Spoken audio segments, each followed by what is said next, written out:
pasti hancur. Hancur. Yang hancur tomatnya atau cabenya? Dua-duanya hancur. Dan ini nular Pak. Jadi bule ini kan jamur. Jadi kalau terbang atau dibawa oleh serangga, ya tular. Otomatis gini. Berarti cabai sama tomat nggak boleh berdampingan? Boleh asal asal Sekarang kita bedakan. Ini seharusnya ini tomat itu kena. Kita lihat kena ya. Oh, karena yang di dalam greenhouse ini ya? Ya, itu harus kena. Wah, ini kuliah peleburan aja kok penyakit stok ini. Otomatis produksi turun karena proses fotosintesis nggak maksimal. Tomat ya? Tomat, Pak. Coba berdiri di situ. Oh iya, ini saya. 2 meter ya? 2 meter itu tingginya, Pak. Oh. Ini 2 meter nih. Ini juga. Iya. Ini tepungnya apa? Tepung apa nih? Ini dolomit. Dolomit. Untuk Mana? menangkal. Oh, dolomit ini, Pak. Untuk biar Itu pindahan, Pak. Hah? Pindahan. oh, pindahan. Pindahan baru. Pindahan. Inilah ini jenengan. Iya. Weh. Berapa luas ini, Pak? Ini 6 kali 30. 6 kali 30. Sudah berapa tahun ini? Ini 3, hampir 3 ya? Hampir 3. 3 tahun. Selalu tomat atau Tomat terus. Ini selalu tomat. jenisnya apa nih, Nek? Tomat buah? Ini tomat buah ya. Warani dari panas merah. Ini umurnya berapa ini kalau ini? Ini hampir 2 bulanan. Oh, 2 bulan. Sudah berbunga nanti. Sudah tumbuh buah itu. Buah kecil masih kecil. Oh, masih kecil. Lagi artinya nanti efektif setelah 2,5 bulan apa ya? 2,5, seharusnya 2,5 bulan mulai merah. Seharusnya, tapi ini agaknya terlalu Ini nanti bisa tinggi lagi? Bisa. Nanti kalau sudah sampai atas, kita turun lagi, ini talinya dipindah ke sini. Talinya ini, hah? Ini diputer. Puter piye Mas? Nanti ini dipindah ke sini, tanamannya doyong ke sini kan. Hah? Oh gitu. Ini agak turun dari sini nanti. Naik. Oh ini setelah lurus, terus talinya dipindah sana. Jadi muter sana. Oh. Jadi pohonnya di sini, nanti ujungnya bisa di sini. Oh. Gitu ya. Terus ini berapa tahun? 1 tahun. Padahal kalau biasa tomat berapa tahun? Kalau konvensional paling 3 bulan. Hah? Oh 3 bulanan. Oh. 3 bulan 4 bulan konvensional, tapi kalau di Nggih. 1 tahun. Tadi luasnya berapa jadi? Ini 6 kali 30. 6 kali 30. Nah kalau keuntungan rupiahnya nyun sewu sekitar sekali panen itu berapa rupiah? Kalau keuntungan masih tergantung harga. Lagi betul rata-rata mawon. Lumayan. Ini kemarin tanaman tidak sebanyak ini. Kemarin cuma sekitar 800 tanaman. Tahun kemarin itu per metik itu 1 kuintal lebih. Ini 2 minggu. Seminggu 2 kali. Seminggu 2 kali. Oh. Iya. Jarak tanamnya pinten nih? Ini karena jarak tanamnya cuma 10 cm nih, Mbak. Oh. Ya lebih tuh 15-an ya. 15 cm. Terlalu Tadi Penyiramannya nggak apa nih? ini masih manual saya. Oh. Ini pakai galon. Berarti ini kasa kok ya? Iya. Ini apa? Dari greenhouse yang kasa yang 50 mesh itu. Terus yang atap yang memang tidak tembus air ya? Tidak, ini plastik patan dari Turki. Oh, plastiknya dari Turki? Iya. Walah. Hah? Per meter piro itu? Itu 1 roll sekarang 48. Panjang berapa? 45. 45. 45 kali 8. Jalan ke sana coba. Enggak apa-apa. Biar tahu tingginya. Nah. Ini tingginya hampir 2 meter dan nanti bisa sampai 3 meter lebih. Terus ini dijalankan, turunkan lagi. Iya. Bisa sampai 6 meter berarti ya? Bisa. 2 meter. Wis, luar biasa. Buahnya masih kecil. Mas kena terus kan? Iya. Belum ada. Saya nggak tahu sih. Itu sangat rumit sekali ya. Berbeda dengan bibit biasa. Tuh. Dan itu sangat merugikan petani. Itu sangat merugikan. Begitu kena kering, dia akan menurun derajat. Ya. Nah, yang menjadi persoalan kebanyakan petani sebelum kena trip aja hasil per pohon paling-paling berapa on di Jawa ya. Sekarang kena trip ini bisa-bisa paling-paling rata-rata 2 on 3 on per tanaman. Iya kan? Mungkin nggak pernah tanam tapi mungkin sudah mengalami kena trip mungkin nggak terasa. Itu baru tripnya saja, belum yang penyakit-penyakit yang lain. Apalagi sudah kena layu fusarium, ya kan? Bisa 80% habis tanaman ini.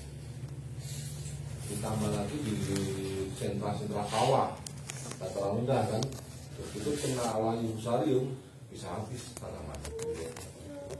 Belum inilah tripnya untuk kuning ya, kuning itu kan di daerah dataran rendah kan lebih cepat, bisa satu lahan bisa kena semua. Kemarin aku keliling sampai Boyolali, ya, banyak yang kena. Maka saya sudah perkirakan bakal mahal tapi. Ya kontak Jawa Timur, gimana Jawa Timur rusak juga mahal. Mahal sekarang ini bukan nggak ada yang tanam, ada yang tanam gitu loh, banyak, tapi gagal. Karena curah hujan terlalu tinggi ya Pak ya? Bukan. Bukan. Kebanyakan kena keriting. Karena itu keriting kuning akan banyak menyerang, akan mudah menyerang atau mudah berkembang pada saat musim kemarau tanam ke musim hujan. Saya nggak tahu ini apa suku apa yang Iya. dia cepat banget. Tapi sedikit akan tertolong di dataran tinggi. Dataran di atas 800 sedikit akan tertolong. Tadi keriting kuning nggak begitu sedahsyat di bawah. Tapi kalau di bawah 1000 kebanyakan dahsyat dalam keriting kuning. Dan itu belum ada obatnya. Terus faktor kegagalan petani di samping keriting kuning, layu fusarium, ya kan? Kalau dicapai itu paling berat, termasuk berat itu pada saat panen patek. Itu bisa 80% tanaman atau buah nggak panen. Saya pernah melakukan kemitraan untuk kirim Indofood 165 hektar. Yang sukses hanya 20%. Karena serang patek. Patek sekarang sulit untuk kita atasi. Karena apa? Karena tanah kita sudah sakit. Fusarium patek kuning. Ya, fusarium patek kuning. Ini Kalau patek ngambil buah dia. tanah kita ini kalau di Jawa ini juga ikut kita sakit tanah kita. Karena terlalu lama orang apa kemarin bilang itu diperkosa di tanah itu, dipaksa terus. Nanti di Jawa itu bukan tumpang sari ya, tumpang tindih. Kenapa mereka melakukan tumpang tindih? Ternyata setelah kita melakukan penelitian belakangan, kepemilikan lahan sempit. Ini ya, sebenarnya bukan perumahan ya menurut saya, karena hanya sempit banyak orang. Orang Jawa itu magnet ya Pak ya. Ya. Orang datang ke Jawa dulu, kebanyakan gitu. Nah, coba karena ke Kalimantan ke Papua, tanahnya subur loh. Ya. Saya punya teman dari Papua, katanya tanam berapa 2 hektar, punya lahan berapa 50 hektar. Nah, itu kalau kamu di Jawa, kamu gak usah kerja aja, makan. Nah, jual di sini tanah 1 hektar setahun 20 juta loh, di Temanggung. Sewa. Kalau punya 50 hektar 1 miliar loh. Makanya beberapa orang itu yang tanya pas dia nggak kerja, nanti kalau terima uang sewa. Tapi kan persentasenya sedikit. Di Temanggung, saya nggak tahu di Kendal, sama di sini nggak. Temanggung itu kalau bikin rata-rata itu cuma 0,3 hektar. 3.000 meter ya? 3.000 meter. Kalau bikin rata-rata dengan jumlah penduduknya. Dan memang kenyataannya kebanyakan seperti itu, banyak yang nggak punya malah ya. Oke. Gimana nggak tumpang tindih lahan itu cuma segitu. Orang bagaimana ini menanam cukup untuk kebutuhan. Ini Selama 1 tahun. selama 1 tahun. Ya, ini saya pernah kita diskusikan dengan Pak Bupati ini. Pak Bupati begitu semangatnya bagaimana mengembangkan pertanian tapi nggak ngerti tani gitu kan. Begitu saya terangkan semua, ini loh Temanggung itu cuma ini. Apalagi kita mengandalkan tembakau Temanggung, nggak bakalan Temanggung itu banyak orang kaya. Karena cuma 0,3 hektar. Gak mungkin, gitu kan? Nah, setelah kita hitung dengan logika, masuk semua, nah, kita mulai berubah. Sayangnya Bupati ingin A, dinasnya B. Nah ini loh. Nah, kita sulit juga kita kalau kita menuju ke arah yang kita harapkan. Contoh mungkin apakah dibangun tok? Ya kalau dinas Temanggung dia turun lapangan. Ya, tapi ngapain saya nggak tahu. Karena kalau ke saya ujung-ujungnya ya ngobrol, ya kan? Ujung-ujungnya minta buatan RAB, tok. Ya kan? Tapi sesuatu RAB itu sesuatu yang tidak mengarah ke bagaimana petani maju gitu loh. Ya kayak gitulah kan, bisa nggak menyalahkan juga mereka, mungkin tahunya hanya itu kan. Nah, maka memang ada kesepakatan kita dengan pemerintah daerah. Saya sudah mengerjakan, belum selesai karena ini agak dari kantor ya. Kita arahnya mau ke situ. Minimal ada kesepakatan. Saya yang Temanggung itu belum ada setahun digeser terus, sehingga ini mulai mapan, kan? Digeser, mulai mapan, digeser. Nah, ini dari nol terus itu loh. Sayangnya itu. Ini kemarin baru juga ini. Baru ada apa? Rotasi. Ini kan Rotasi ini. Iya. Jabat. Kan dari nol terus kan. Itu semua seluruh Indonesia tipikalnya begitu, Pak. Ya memang rotasi itu bagian dari apa ya, kebiasaan yang makanya kalau kita diskusi memajukan petani bicara di atas nggak akan selesai, Pak. Iya, saya setuju.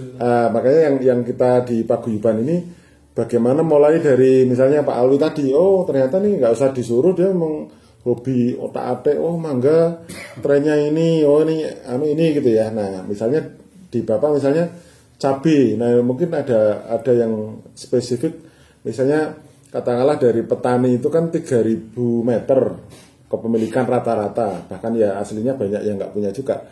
Nah itu skala minimal bercabai gitu ya, bercocok tanam cabai itu kira-kira skala ekonomisnya minimal berapa Pak John untuk itu apa ini? Aku misalnya lahan begini di greenhouse itu, Ya, nah itu biar petani terinspirasi, nanti takutnya yang nggak punya lahan malah wah kurang cukup ya. ini. Nah, dari sekian lama saya kemitraan, saya berpikir ini nggak mungkin nih petaninya kemana sudah. Untuk ini gagal. Memang tanam sapi. Hampir tiap tahun. Sudah tahu. Dan gagal hampir tiap tahun juga. Nah, bagaimana kita bertanam tapi 95% ada kepastian hasil gitu loh. Masalah petani ya, masalah petani itu bukan di harga jual. Oke, harga jual tapi fluktuatif. Oke, tapi ada kan perusahaan-perusahaan berani kontrak. Ya kan? Tapi masalah petani itu di hasil produksi. Oh malah itu ya? Ini yang masalah petani. Betul, yang saya tahu kepastian Saya pasar. masukkan ya? Masukkan ya? Silakan Pak. Pabrik itu sudah ngitung biaya produksi. Dan sebenarnya pabrik yang ngasih kontrak itu mesti di atas biaya produksi. Karena biaya produksi itu sudah dihitung dan itu ada pasarnya. Tapi memang kemudian keluaran hasilnya tidak sesuai dengan textbook. Ya. Ya. Itu yang problem. Nah, kenapa kemudian saya kenalan dengan beliau itu karena beliau di luar textbook hasilnya gitu. Bahkan di atas textbook. Nah, ketika saya teliti, saya ajak ngobrol beliau, ternyata benar waktu saya uji pun ya benar gitu, karena kondisinya waktu saya datang ke sini pas panen segala macam Pak ya, itu loh, ya ketika saya lihat pas waktu itu saya anunya Keberingin Mas, lihatnya Keberingin sama Ngargo gitu. Ya benar, di sana di apa budidayanya cenderung ini ya, cenderung liar gitu. Di sini lebih bisa dilokalisir. Jadi kalau ada penyakit ya penyakit di dalam ini aja, nggak nular kemana-mana gitu. Tapi kalau ada penyakit di sebelah juga nggak nular ke sini. Itu salah satu keunggulannya Pak. Jadi kalau efek suhu segala macam mungkin masih perlu diteliti lagi karena beliau nggak sampai ke sana. Tapi yang jelas dari 3 penyakit besar yang ini tadi itu berhasil beliau tekan sehingga produktivitasnya lebih tinggi daripada biasa. Jadi harga paling rendah pun kemarin kita hitung harga paling rendah pasar pun beliau masih untung. Itu yang utama. Oh Pak, jadi kalau kita bisa orientasi bagaimana memaksimalkan produksi, kita nggak mengejar target harga terlalu tinggi. Contoh, kalau kita konvensional itu cabai keriting berapa on paling banyak pernah dapat? Saya paling berhasil itu di 0,7. Maksimal. Maksimal. Ini bagus banget ya. Ini sudah paling keren untuk saya. Ya, bagus. Kalau biaya per pohon sampai 5.000 berarti sudah hampir 7.000 kan kosnya. Kosnya 6,6. 6,6. Kalau dapatnya 1,7 kan berarti kosnya kalau kita hitung per pohon per kilo Harusnya hampir dapat 10.000 kan? Ya 10.000 ya. Kalau harganya laku 10.000 berarti kita nggak untung. Kalau di bawah 10.000 Rugi kan? Ya, karena harga kan nggak jelas. Sekarang bisa 5.000, tapi bisa 3 bulan lagi 50.000. Sekarang berapa harga? Sekarang 32. Yang keriting? Ini mahalan yang lebih besar ya, lebih besar 40 sekarang.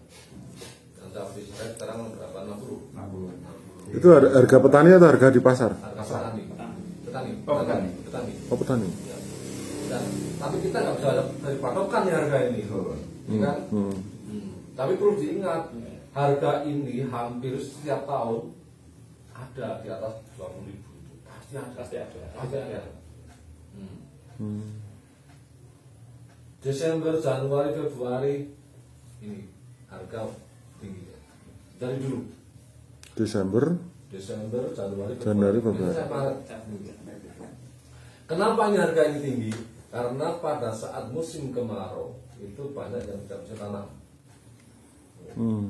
Terus dari musim kemarau ke musim hujan ini banyak yang kena penyakit.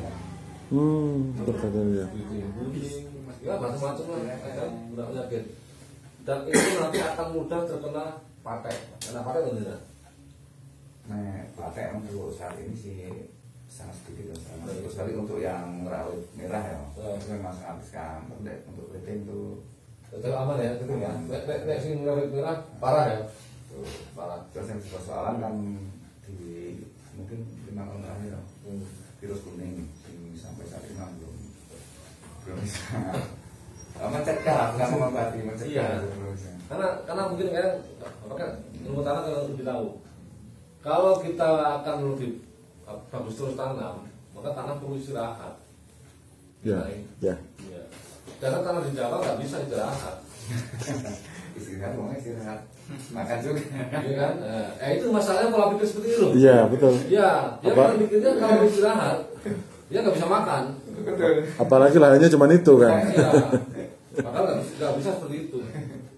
Karena kalau kita paksa tanah ini untuk produksi terus, hasil akan menyusut terus. Kosnya akan semakin tinggi. Kenapa kita nggak istirahatkan tanah? Kan? Kita tanam sekali, kan?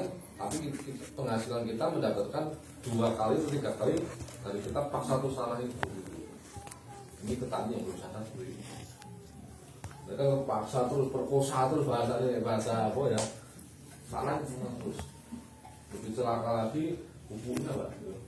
Pupuknya kimia semua. urea itu penelitian kalau nggak salah 10 tahun pengaruh ya. Yang urea, yang pupuk itu urea set A itu kan dalam waktu 10 tahun baru akan terasa. Terasa di tanah itu akan gumpal. Beda. Makanya saya udah berapa tahun lama nggak pakai urea set A. Buatan pemerintah gitu ya. Orang sibuk protes pemerintah pupuknya mahal nggak ada gitu kan. Kita nggak pakai, ngapain kita protes gitu. Berarti pupuk buat sendiri, Pak? Sebenarnya bukan, ada yang buat sendiri ada, tapi kan ada pupuk yang lebih kita pakai lebih efisien, lebih murah gitu loh. Tapi belinya sedikit mahal dibandingkan pupuk apa? Kimia. Pupuk subsidi itu, tapi kosnya nanti akan lebih sedikit. Yang kosnya atau yang mutiara? Kita kalau yang umum kita pakai mutiara, tapi kita ada pupuk lain. Ada lain. Kita ramu sendiri, ada sendiri. Memang harus sedikit mahal satunya loh. Tapi kita sesuai dengan hasil yang dapat. Dulu saya kan pernah sempat dimitra dengan Farmpion yang itu kan dia sudah melakukan benas perkebunan tomat, cabai, hidroponik itu kan Farmpion. Memang kosnya mahal lah, 25.000 per 500 gram. Kelas premium itu pupuk itu, tapi hasilnya memang sesuai kan gitu. 25.000 per 500 gram, bayangkan. Petani jerat kalau dikasih pupuk itu, tapi kalau penggunaannya tepat guna terukur nggak akan jerat karena apa ibaratnya hasilnya tuh sesuai gitu. 25.000 yang kemasan premium. Setengah kilo ya? Sekilonya kan 50.000.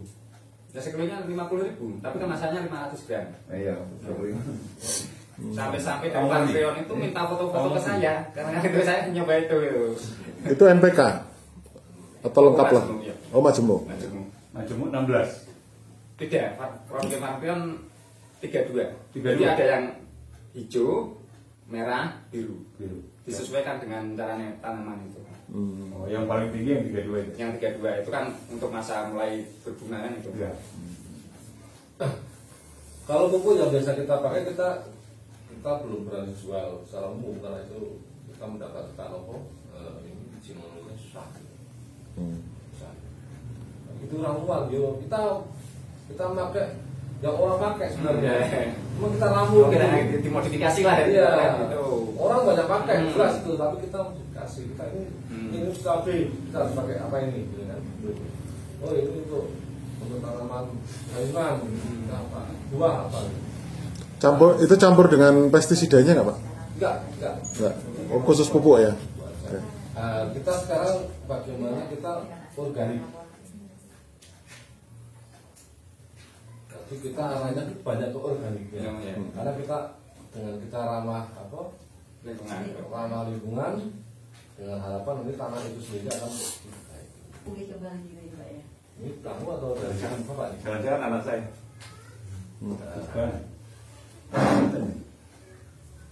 Oh, ini iya benar. Pak, mau tanya kalau di greenhouse itu satu pohon rata-rata dan maksimal bisa sampai berapa, Pak? Ya, ini kita sekarang ke arah situ. Dari Maaf Pak John, ini salah satu anak saya yang anak Bansari, makanya saya turun sini. Terus kini ngomong Bansari. Oh iya, moga-moga. Itu diturunin aja buat itu. Ini turun oke sih. dari saya berangkat dari kepemilikan lahan sempit, banyak penyakit, kan. Nah, itu saya yang melakukan penelitian. Kita dulu kita bikin kecil-kecilan gitu. Kecil-kecilan. Bisa nggak dengan kita berrekayasa gitu kan untuk mengatasi itu? Kita berhasil. Nah, baru saya kembangkan makin gede itu nanti. Alhamdulillah sekarang itu kita terus kembangkan terus ini. Kita tiap hari kita bikin terus di petani-petani. Kita ada sisi keuntungan yang membuat kita itu lebih biaya kosnya menjadi lebih murah. Ada kepastian hasil. Kita nggak perlu mengatur harga tinggi. Iya. Ini ya, karena jaminan harga tinggi itu kan jaminan. Enggak jaminan kalau harganya. Carrefour harganya yang organik 15.000, 17.000 ya, pada jalan 20.000. Sekarang kalau petani Temanggung itu semua tanam tomat organik, siapa yang mau beli? Enggak ada. ya kan? Makanya kalau ada mungkin tamu atau apa, itu kok ini harganya sekian. Ya kalau itu yang produksi sedikit kan, kalau kita rame-rame kan kalau produksi semua, ya bakal lah. Ya kan? Contoh sekarang anggur lagi mahal, coba nanti kalau pada anggur semua mahal, pasar pasti pada stok murah, gitu kan. Tapi pada saat kayak sekarang, kan orang kota sudah gini-gini semua sekarang. Pada saat murah nggak ada kan, ini dia macam ya. Nah, bagaimana kita harganya itu kita standar ya, rata-rata kalau sapi tarif kita 15.000 ya, sapi rata-rata sapi udah untung ya 15 dan 15 itu untung gitu loh. udah Nah, saya praktekkan di Grand Bus. Bisa nggak ini kalau sapi besar itu menghasilkan sampai 3 kilo? nah itu kan kita ngejut produktivitasnya kan gitu. Iya, ternyata bisa gitu ya, bisa. Bahkan lebih dari itu bisa. Dengan jarak tanam Pak, sama konvensional biasanya berapa Mas? Yang konvensional jarak tanamnya antar baris. Antar baris saya terkait 50 Nah, beda dengan Grand. Saya di Gendas itu. Kita keuntungan baik Grand di samping kita mengendalikan penyakitnya dulu sama penyakit lebih mudah ya kan? Apa? Itu kita bisa lebih menanam lebih banyak, 2 kali lipatnya daripada di rumah. Kalau petani punya 0,3 hektar itu bikin semua, sukses tanaman nih, kaya petani. Kalau di luaran 50 kali 50, kalau Granus berarti Ya itu kemarin kita buat 12 kali 27 itu 1 kali panen ya setahun petani 12 kali 37 Iya. 27 iya. contoh gini ya, ukuran 12 kali 30 itu bisa muat 2000 tanaman. Itu jarak antar kan 20 Cara antar polybag. 20 nah, antar baris dan antar bedeng kan beda kan gitu. Iya. Nah, Jadi kalau barisnya 20, ke bedengnya sekitar 70 70. 50-70. Ulangi jarak baris Jarak baris 20 kan? kita pakai 60 70, efektifnya 60 lah saya makanya. biasanya 60 Baris namanya gitu. Ya, Lurus antar bedeng Pak, antar titik. kalau antar bedeng bisa 90 meter. Kalau antar bedeng ya. Ya itu harus longgar ya. Harus Antar baris tanamannya Pak, kan baris kan 1 2 3 nya. Oh. 20. Bisa dibakatkan 20. Ya, 40. Mhm. Cuman 1 polybag kita kasih 2. Oh, gitu. Berarti tetap 40 cm. Ya, Kan nanti kalau kita ukur umum seperti ini 20 cm. Cuman kita kasih 2. Nah, orang akan berpikir, wah terlalu rapat gitu kan? Ya. Nah itu kelebihannya di Granus. Kan bisa menaikkan produktivitas kan gitu. Iya, enggak. Kan terapat ini. Hmm. Secara logika kan nggak mungkin ini rapatnya hasilnya bagus gitu ya, Pak ya? Karena ya Pak. Iya. Makanya 2 piring berarti. Iya kan, satu makan dimakan 2 piring terapat ya. Tapi inilah kelebihan. Nutrisi. Kelebihannya di Granus bukan nutrisinya. Kan nutrisinya di luar pun kita kasih pasti apa? Subur ya. Tapi inilah kelebihan kita pakai Granus. Ya. Dengan kita rapat, tapi tidak mudah kena Emang. penyakit. Tapi ini polybag ya Pak? Atau langsung ke tanah? Bisa polybag, bisa langsung ke tanah. Oh. Cuman kalau di tanah harus dipastikan tanah itu Bebas. Nematodenya itu biasanya yang itu di tanah itu. Ya. Harus di. Dari itu bisa. Ya banyak yang sekarang ya pakai telepon jilbab. Ya. Kalau polybag ukuran berapa liter Pak? Yang ideal itu Pak. Yang ideal untuk Bisa pakai coklat? 40 enggak saya. 40 diameter udah ideal. Diameter 40. Oh, 40 meter, 20 cm ya? 20 cm. Oh, 20 cm. Nah, jujur saja saya kan di tanaman keras dari mati manggang. Kalau di cabe nganu itu masih gimana ya? Awan lah gitu. Jadi basic memang pertanyaan tanggap, tapi kalau masalah yang cabe itu saya masih ya perlu menggali gitu. Ya intinya sebenarnya sama aja. Tanaman itu butuh nutrisi ini sama aja, tapi kan beda karakter beda gitu. Oh gini contoh. Tomat kalau kita konvensional dapat 3 kilo sebar. Pernah tanam tomat ya? Pernah. Dapat 3 kilo sebar kan? Saya belum ada seperti itu. Nah, ini maksudnya bisa nggak tomat itu keluar 10 kilo? Ternyata bisa. Saya sudah membuktikan, bahkan saya sudah pernah keluar sampai 15 kilo. Wish. Berarti kalau dengan kos rata-rata satu pohonnya itu harus 40.000, kos awal ya. Kalau dapat 10 kilo, kita hanya butuh berapa untuk mengembalikan modal awal? Laku 4.000. Berarti harga murah pun tetap survive ya? Ya, Karena produksinya sangat tinggi ya, ekstrim tingginya itu. dengan memanfaatkan lahan yang sama, kita produktivitasnya berarti yang digenjotkan gitu ya. betul. Seperti sistem UHDP di India kan gitu. Mangga di sana kan kalau konvensional paling 400, namun di sana sampai 1.200 per hektar mangga. Itu yang digenjot produktivitas kan. Ya. Nah, kita sekarang yang harus kita kejar adalah produktivitas. Kalau kita nggak berani, tidak mencari itu, kita akan kalah dengan negara lain gitu loh. India itu menyadari soalnya gini kan, tiap tahun pertumbuhan penduduk kan meningkat, lahan menyempit. Kalau pengembangan lahan kan nggak mungkin kan di sana menyadari gitu. Jadi yang dengan lahan sama-sama 1 hektar itu bagaimana menghasilkan sebanyak mungkin. Kalau itu cuma bisa 10 kilo, kita laku 4.000, kita sudah balik modal. Tanam pertama balik modal kan hebat ya. Kan ini jangka panjang kan di sini, 10 tahun, 15 tahun. Tanam pertama balik modal. Berarti kalau kita 10 tahun, 9 bulan kita 9 tahun. Pak John nyela ya Pak. Saya pernah kunjungan ke petani inovatif di Sleman Pak. Ya. Tomat terutama ditanam di halaman. Beliau pakai rekayasa. Tomat kalau dibiarkan itu produksi segitu gitu ya.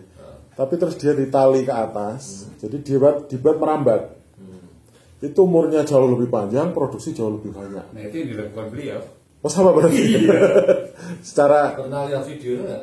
belum. Saya fotonya beliau ada. kan belum di share ini. Belum. Baru saya pamer tulisannya yang kemarin Pak John. Belum. Dari sini kan saya kirim, terus mereka ngajak ke sini itu. Berarti belum pernah lihat video-video saya? Belum. Oh lihat aja. Enggak, saya kan share Sleman namanya Pak Rahman Subagio tuh seumuran Pak Oh itu senang berkreasi lah. Waktu saya ke sana cerita ini pas tomatnya itu umurnya lebih panjang, produksinya jadi banyak. Terus saya berpikir, oh mungkin dalam rangka dia konsumsi mataharinya kan jadi banyak kan gitu. Ya, tomat itu bisa tumbuh setahun. Padahal kalau umum berapa? Kalau 4 bulan. 4 bulan ya Mas. 2-3 kali panen habis. Yang jenis apa itu? Yang jenis buah itu bisa setahun, yang jenis Sayur. sayur itu bisa setahun juga. Oh. Ini apa? Tomat. Tomatnya 2 meter itu. Wow. Oh, berarti sampai atapnya greenhouse itu. Iya. Iya ini tomatnya ini. Nanti kita lihat. Iya. Ini tomat saya paling tinggi, paling panjang 6 meter. Ush. Tomat saya. Berarti harus punya greenhouse yang tinggi dong Pak. Enggak, itu Diutir-utir dibayar. Diutir-utir. dia diturunkan, terus bukan. Nanti gini. Oh. Bisa 6 meter. Itu kalau 6 meter Saya udah lihat. Iya, itu iya. waktu setahun. Kalau bisa 6 meter 15 kilo dipegang. Kalau 15 kilo dipegang, kita kan nggak perlu ngejar harga mahal, 4.000 aja udah untung. Nah, pertanyaannya bagaimana kita mendapatkan harga 4.000 rata-rata kalau kita pasarnya konvensional kan? Ya. Ini pengalaman saya harus panen sepanjang tahun. Harus. Harus itu ya. Ya. Nah. Ini 2 bulan 500 perak. Ya kan? Jual, tetap jual. Ya, kita jual, kita panen terus. Bulan berikutnya 1.000, bulan berikutnya 3.000. Artinya dapat masa di mana harga mahal Pak ya? Pasti. Hmm. Setahun pasti ada. Pasti. Kemarin teman sampai berapa? Belum teman? Berapa? Paling mahal itu di 7.000, tapi pernah di 700 itu. Ya, kan 7.000. Paling mahalnya berapa? 10 kali ya. Saya jual kemarin 12.000. Ya kan? Nah, berarti kalau kita rata-rata 5.000 kepegang. Tapi harus panen sepanjang tahun. Begitu pula dengan cabai. Gitu. Tapi kalau cabai kemarin saat murah itu kan pandemi ya, pengaruh pandemi. Ya. pas kaget awal-awal pandemi kan mencari bentuk dulu Pak ya. Iya. Sekarang boom kan Di Batam 120.000 per kilo cabai. Hah? 120.000. Kemarin tak share berita dari yang baru itu. Batam. Oh Batam Riau. Ya, 120.000 per kilo. Oh iya deh. iya. Saya itu punya tanah di Batam. Lagi mau saya buat greenhouse. Tapi nggak ada si pacul. Kita lihat video ini. Orang kenal banyak loh Sudah sekarang. panen 11 kali. Dan ini termasuk tanaman yang kurang bagus. Rusak itu. Ya. Bibitnya jelek. Kurang bagus. Nah, tapi orang melihat, bagus. Tapi padahal belum bagus sih. Ini polybag smart. Bagus semua. Nah, PR-nya nah, kita sebagai petani seperti itu memaksimalkan jangan mengejar harga. Ya. Apalagi nanti kita pasar bebas, produk di luar lebih murah ya. Iya. Nah, jagung aja, akhirnya impor. Jagung. Kan? Karena mahal di Indonesia. Nah kita bagaimana kita mau impor, mau ekspor kan? Kalau kita sudah mahal. Walaupun ada beberapa negara memang mau berani beli mahal, tapi produk kita kan belum siap. Belum siap. Speknya mereka kan Gila-gilaan. gila-gilaan ya. Kita pestisida kayak Oppo itu masuk pasar beli kan. Nah sebenarnya kita kan seperti meracuni konsumen. Betul. Iya kan? Ini fakta itu. Ya pabrik obat sih seneng-seneng lah. Dan pola Pak John sudah organik Pak? Belum. Belum ya? Semi ya? Semi. Oh semi. Ya. Tapi aman. Kita udah apa? Residunya aman. Sebenarnya beliau mau saya kawinkan dengan organik. Kalau kemarin program kita itu jadi. Tapi ya monggo saja kalau teman-teman mau apa. Tapi memang organik itu tidak bisa 100% langsung. Jadi Sulit Pak. butuh 5 sampai 6 Ya. tahun. Nah, itu proses. Butuh transisi. Ya, jadi tanah rejuvenasinya itu memang 5 tahun program ini. Kita produksi yang aman dimakan. Itu sudah UGM yang memiliki sendiri. Dan saya tidak menerapkan standar UGM, lebih aman lagi. Ya, kita Kalau di pabrik Pak, di pabrik saya, di pabrik Indofood itu semua di blasting. Jadi ppm-nya jadi mendekati 0. Oh. Jadi dicuci dengan larutan klorin tertentu, hilang sebenarnya di permukaan ya. Tapi kalau yang di dalam ya dipangan juga gitu. Kan itu sampai ke dalam tuh. Kalau di segala macam tetap ada yang sampai ke dalam. Karena kita nyerapnya bukan organik. Tapi kalau yang semprot segala macam itu hilang. Kalau di luar hilang, kalau di luar itu hilang. Memang yang bahaya yang apa? Furadam itu. Ya, yang furadam kan naik dari atas itu. Nah, furadam kan dari ini Dari akar. atas, yang luas paling bahaya. Nah, itu yang menyebabkan mandul segala macam furadamnya itu. Tapi di Eropa ABC itu nomor 1. Heinz itu nomor 1. Di Amerika Heinz itu nomor 1. Itu produknya semua dari Indonesia. Nah, jadi kalau dibilang ini orang Eropa orang itu kan lebih teliti, tidak mengandung furadam itu enggak, sudah di makanan udah hilang. Saya nggak tahu gimana yang jelas Heinz itu terbesar dari Indonesia. Oh Heinz itu? ABC Heinz. Iya. Heinz itu merek internasional. Jadi, iya betul. Pizza Hut itu kalau ABC-nya itu punya orang tua, kalau Heinz-nya itu punya orang Amerika. Mereka kawin. Pak, mengikuti orang tua ya? Iya, orang tua itu yang punya ABC itu orang tua. Jadi sekarang kan putra-putranya. Nah, ABC Heinz itu Heinz. Jadi kalau jenengan pergi ke Amerika segala macam, cabai paling bagus ya Heinz. Tabasco paling bagus ya Heinz. Nah, itu produksi terbesarnya 85% dari Indonesia. Pabrik aslinya cuma 15%. Enggak kebaca itu Mas. Enggak kebaca. Jadi sebenarnya udah sehat sebenarnya, tapi bagaimana cara ngilangnya mungkin direbus atau hilang gitu. Tapi kalau yang di luar itu udah ini.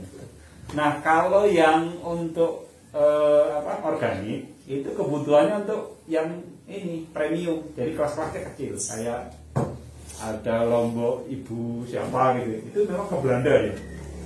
Dia cuma 1 bulan sekitar 1000 botol saja. Kebutuhannya juga tinggi, karena dia nggak ada campuran. Kalau itu masih dicampurin pati loh.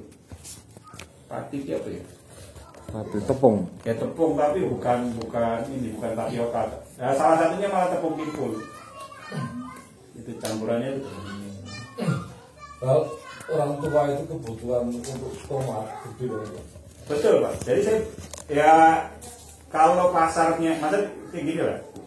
Saya itu tidak mau ngomong pasar karena beliau waktu dengan BNI itu pasarnya sudah kontrak Pak. Pasarnya sudah kontrak, bahkan beliau juga Mas ada peluang pasar lagi gitu ya.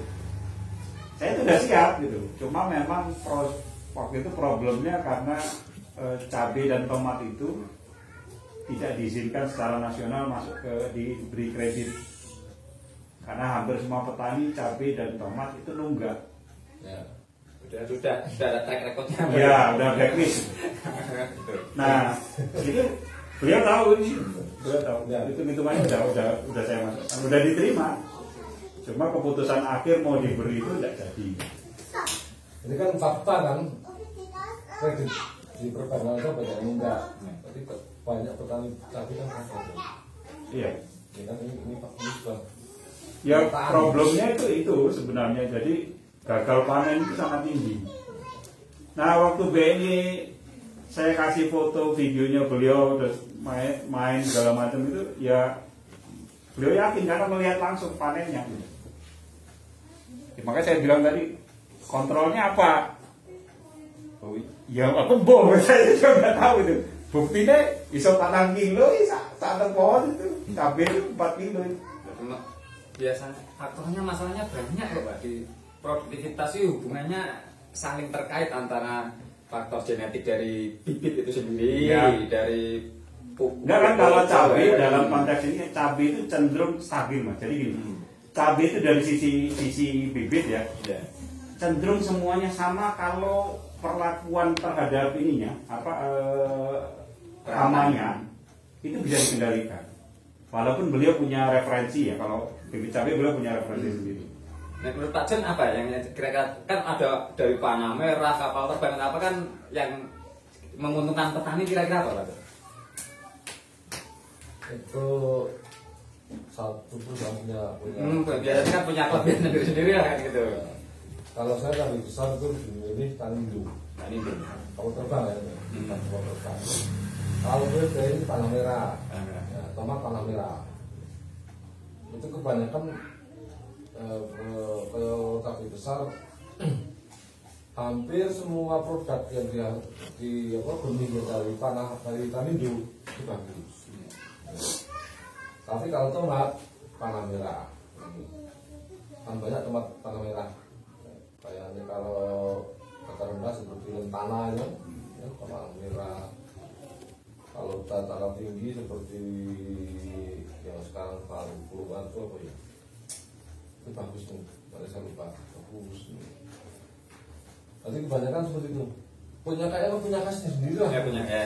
Tapi nggak terlalu bedanya, nggak terlalu signifikan. Nggak terlalu. Kalau ini 4 kilo ya ini 4, sekian lah. Berarti kan beda dengan tanaman keras. Kalau di mangga, beda banget Pak. Gimana mangga ini bisa menghasilkan per pohon berapa kintal.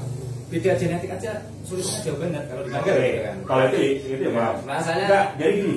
Kalau kenapa saya bilang begitu? Karena kebetulan bukan ini ya, kita sahamnya kecil ya. Jadi salah satu mitra, tapi kita punya saham juga di sana, grup saya di sana. Itu kalau yang tanaman holti yang kayak begini, itu standar bakunya udah bukan standar apa mana ya Pak? Kalau itu kan stek manusia ya. Nah kalau biji itu Pak sudah kayak buat obat. Biji itu kayak buat obat. maksudnya hibrida ya hibrida itu kayak buat obat. Semuanya kan di apa ya kalau aku ngomong kayak buat obat lah. Jadi prosedurnya itu hampir cenderung sama. Cuma memang labnya dia nanti sesuainya dengan lahannya kayak apa segala itu saja. Pembedaannya ada di situ. Jadi untuk seluruh Indonesia itu saya sudah lihat, bahkan saya main ke Makassar, Panah Merah itu pusatnya di Makassar. Itu ternyata saya lihat dengan punyanya Bas kapal terbang sama. Berarti selisihnya sedikit lah. Iya, mesinnya itu sama mas, mesinnya sama. Mesin seedingnya, mesin cuci seeding. Mereknya podo. Kok hasilnya beda ya? Jualan merek lah kan? Iya. Intinya jualan merek. Ternyata sama mas. Yang katanya membedakan itu, kami F1-nya dari ini pak, mereka F1-nya dari ini. Nah itu saya udah nggak mudah gitu. Ternyata F1-nya itu mereka kan beli mas. Jadi beli ke Amerika, beli segala macam, dan dikembangin di sini. Itu saja yang bedain. Tapi kalau nyuci dari ininya kemudian dijadikan bibit itu nyucinya segala macam alatnya sama. Alatnya sama. Jadi mereka masukin anti urat dan anti segala macam itu kan sudah di biji itu, sudah dilapis coatingnya itu sama alatnya. Berarti kekuatan di kemurnian genetiknya ya? Kekuatan kemurnian genetiknya. Tapi kan percaya nggak mas? Ada satu produk yang katanya di sini mereknya udah dua beda. Belinya satu pabrik di Amerika. Ya betul. Saya ini yang punya yang ngomong ya. Satu indukan ya dari Seminis itu dibeli 3 perusahaan Indonesia. Betul itu mas. Seminis kebanyakan. Jadi belinya di sana sama. Berarti kasus itu sama saja di tanaman keras dengan tanaman keras juga sama saja berarti kan gini di tanaman keras ya. Sini beli saya datangkan, teman saya datangkan dengan kasih merek beda-beda padahal itu sama ya. Kan intinya kasus itu berarti terjadi di mana-mana. Nah, yang membedakan itu sebenarnya sampai sini dia coating segala macam itu terkait dengan tadi. Oh, saya hasil penelitian lab saya ini lebih tahan suhu sekian. Lab saya lebih tahan jamur ini, lebih tahan jamur ini. Nah itu coatingnya, sehingga dia nanti berharap tumbuhnya begitu. Jadi waktu saya tanya, ini podo tuh sama, misalnya. Termasuk DOC. DOC itu cuma satu mas di dunia ini yang punya yang Indonesia beli. Jadi Caron Pokpan belinya ke dia, Java Confit belinya ke dia, Sirat belinya ke dia karena importernya cuma 3. Sampai sini DOC-nya beda-beda. Tanya beliau nih. DOC-nya beda-beda mereknya itu. Ini apa nih yo? Padahal indukannya sama. Berarti kan peran kekuatan merek nanti kan. Peran sama di sini kekuatan marketing. Kalau Pak Edi bilang sih bagaimana ini tetap memurnikan apa nih namanya? Galurnya ya. Galurnya. Memurnikan galurnya. Jadi galur saya murninya kayak kan dari sana dapatnya babon satu ya. Ketika lahir diambil genetik ininya, oh aku yang ini. Lahir genetiknya diambil yang ini, kemudian dikawinkan jadi F2, kemudian jadi F1-nya mereka, itu sudah hilang genetik yang ini. Tapi saya nggak ngerti teorinya ya, nggak ngerti. Tapi saya, kamu diapakan? Saya dididikan sehingga ini lebih tahan terhadap ini. Oh, terus lahirnya yang lebih tahan terhadap itu. Yang satu saya lebih tahan terhadap ini. Dia mencari pasar sendiri-sendiri cari tren. Ya betul. Daerah sini kelemahannya di sini ya dia cari mencari peluang. Ya, lihatnya di situ. Makanya ketika beliau fanatik itu ya udah kita ikutin. Itu bedanya nggak bakal yang 110 kilo, yang 104 kilo enggak. Kan nggak terlalu signifikan. Paling 109 kilo, 110 kilo, atau 9, 10 sama 8 gitu. Itu perlakuannya sama. Itu kayak bangun rumah, kamu rumahmu pakai semen merek apa? Nah.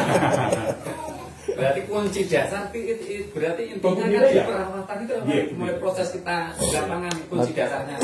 Bibit, oke lah, bibit sudah nggak perlu dibahas sebenarnya kayak gitu.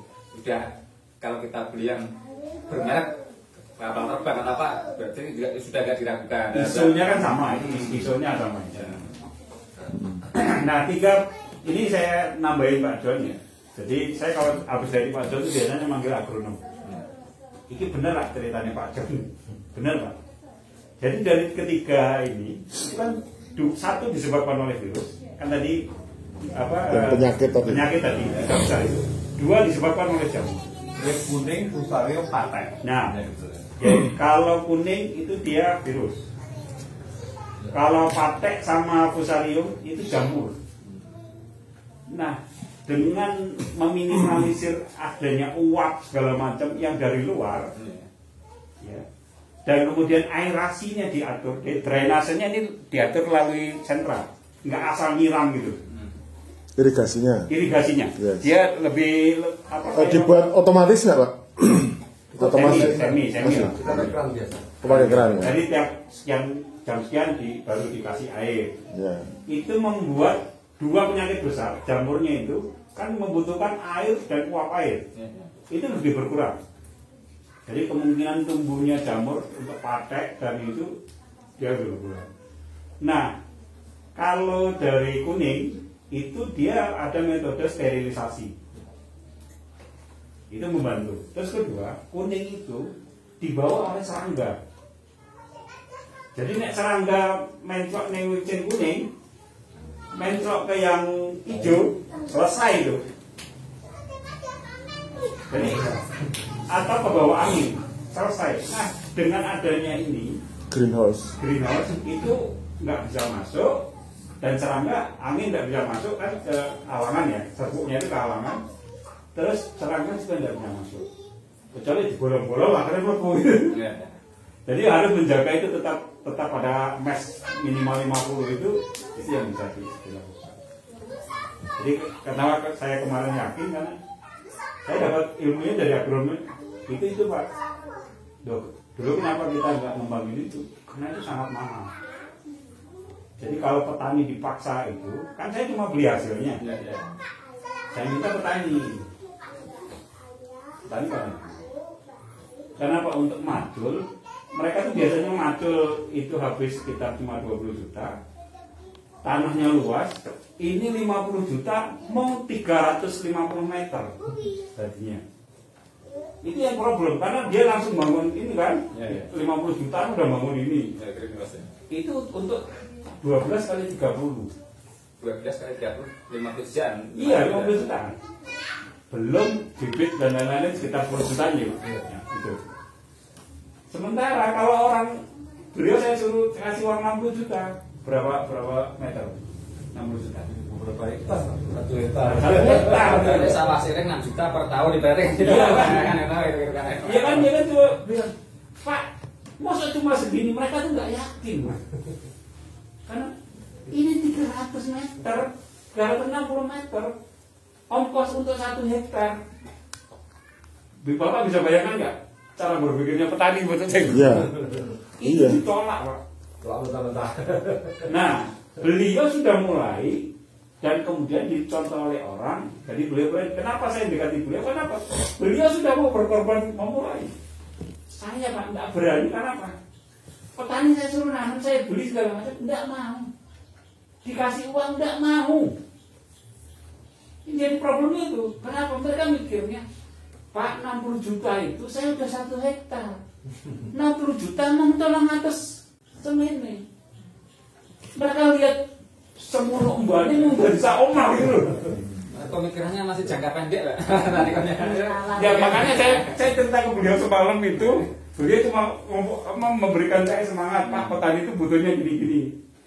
Saya bilang, saya itu bukan petani, tapi saya senang melihat orang petani gitu.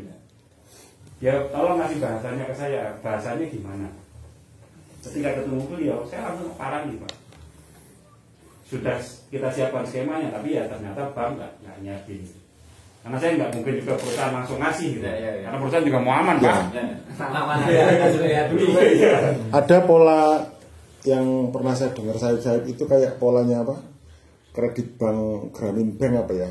Iya. Jadi yang dulu diikut konon jadi dunia BRI itu ya. Jadi ya dunia terus di Indonesia ditiru BRI. Jadi pola pertanian yang dipraktekkan petani Pak. Ketika ada teknologi memang harus ada satu unsur pendamping Pak. Betul. Tapi pendamping itu bukan kelas ecek-ecek yang PPL kayak sekarang. Iya, artinya pendamping itu yang bisa memberi Belakang itu calon pendamping. ya. Halo. Artinya pendamping itu yang memang bisa memberi solusi. Ya misalnya kayak Pak John ini, tapi kan harus direplikasi nih.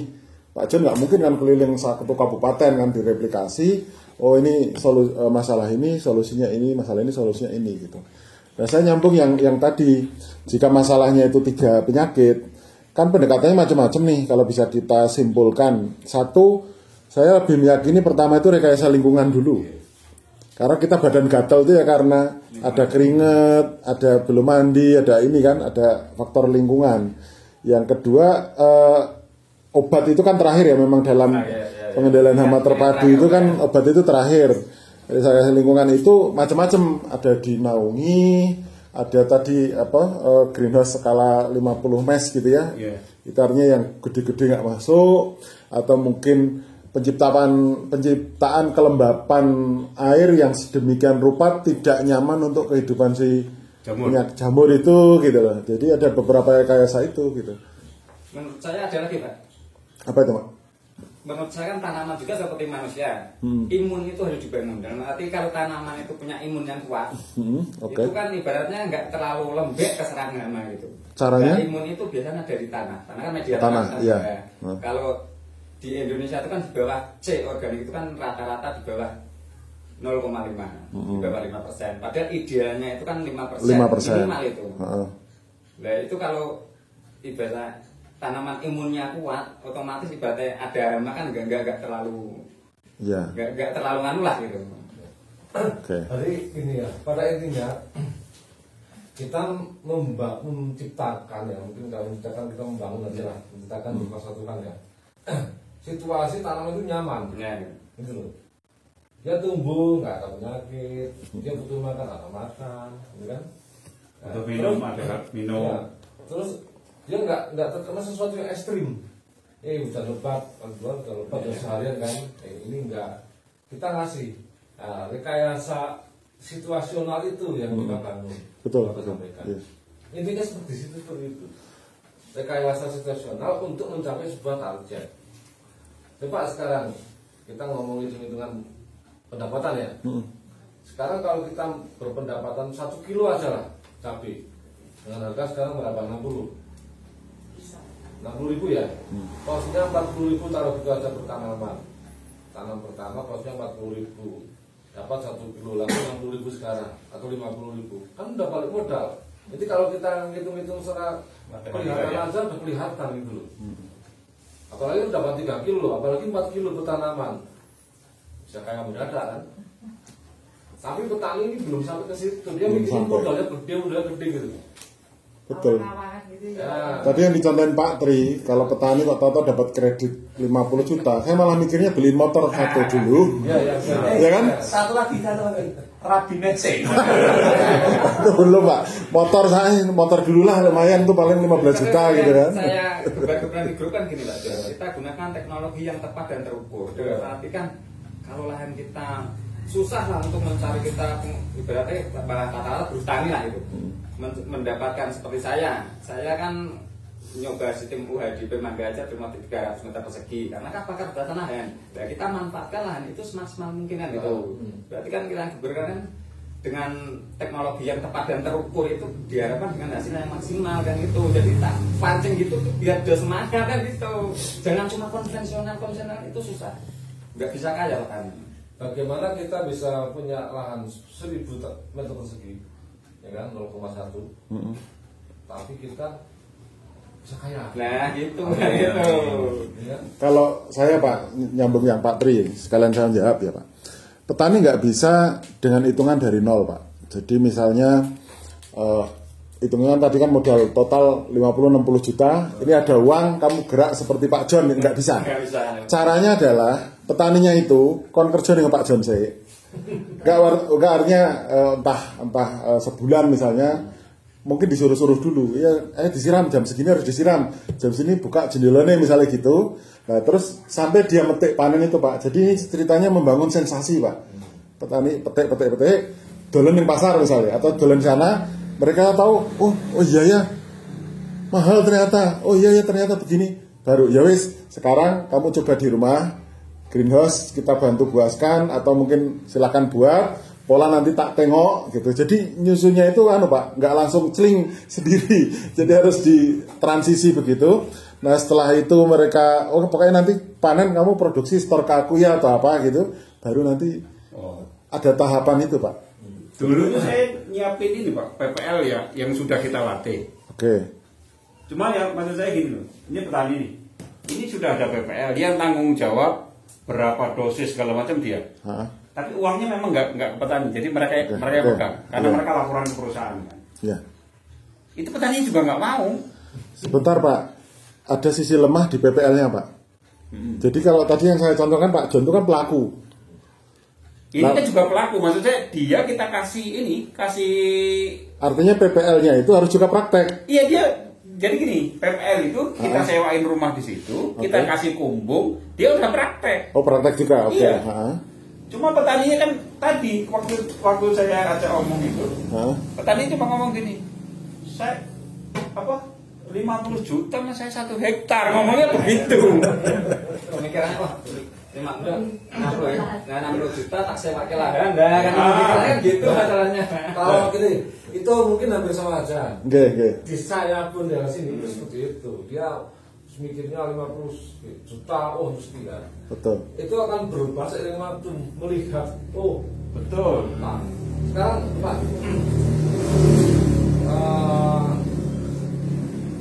berapa petani yang sudah mendaftarkan diri ke saya? Gitu? Nah, itu bukti faktualnya. Jamaahnya Pak John, jenengan berjuang berapa tahun nih Pak? Kira-kira Pak? Cukup lama juga, 5 tahun. Oke, 5 tahun. Nah, 5 tahun jenengan jamaahnya, artinya petani yang memang kiblat ke Pak John itu kira-kira sekarang sudah berapa orang gitu? Secara sekarang ratusan ya? Udah ratusan. Dari sini aja. Ya, sini aja. Kemarin tuh kita daftarin 300 kumbung ya? 300 kumbung. Itu baru sebagian. Baru sebagian. Memang karakter kulturnya memang gitu Pak. Jadi harus ada ibarat pahlawannya yang maju dulu. Ya. Iya, kalau nggak ada. Jadi mereka nunggu booming kali ya? Nah, kulturnya masyarakat kita memang gitu. Kalau nggak ada ibaratnya yang duluan termarah bukan Pak, nggak bakal jadi. Pak John yang kuat, terobos sukses otomatis mengikuti lah. Mengikuti. Sekarang untuk sekarang saya tiap hari ya kita buatkan petani, buatkan dengan setiap hari.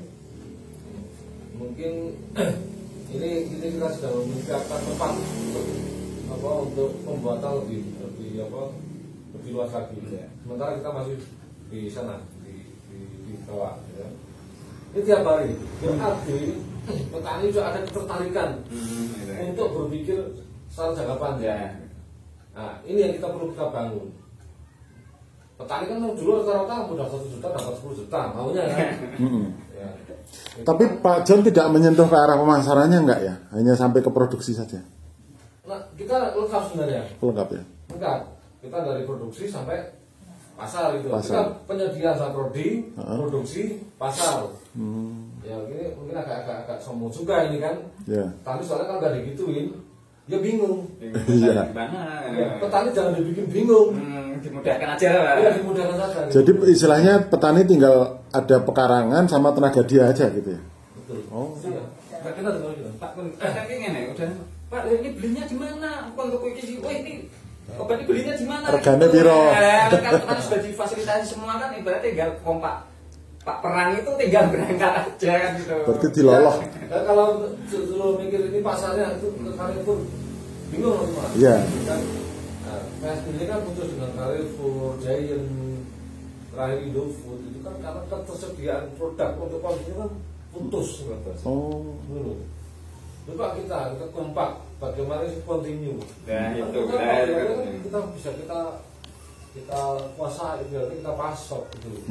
Kita terakhir itu ke Indofood cuma berapa ton tuh? 2 kali gitu.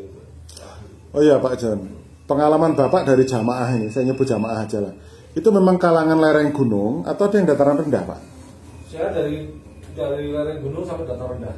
Wow. Cuma perlakuannya berbeda-beda ya. Tapi teknologi greenhouse-nya jelas mungkin juga berbeda juga kali ya? Berbeda. Oh. Berbeda. Di bawah 500 berbeda dengan kalau cocok untuk dataran rendah nanti kan ini rata-rata kan ke Kendal gitu. Kira-kira yang model greenhouse yang gimana? itu pengaturan suhu di dalam harus ada.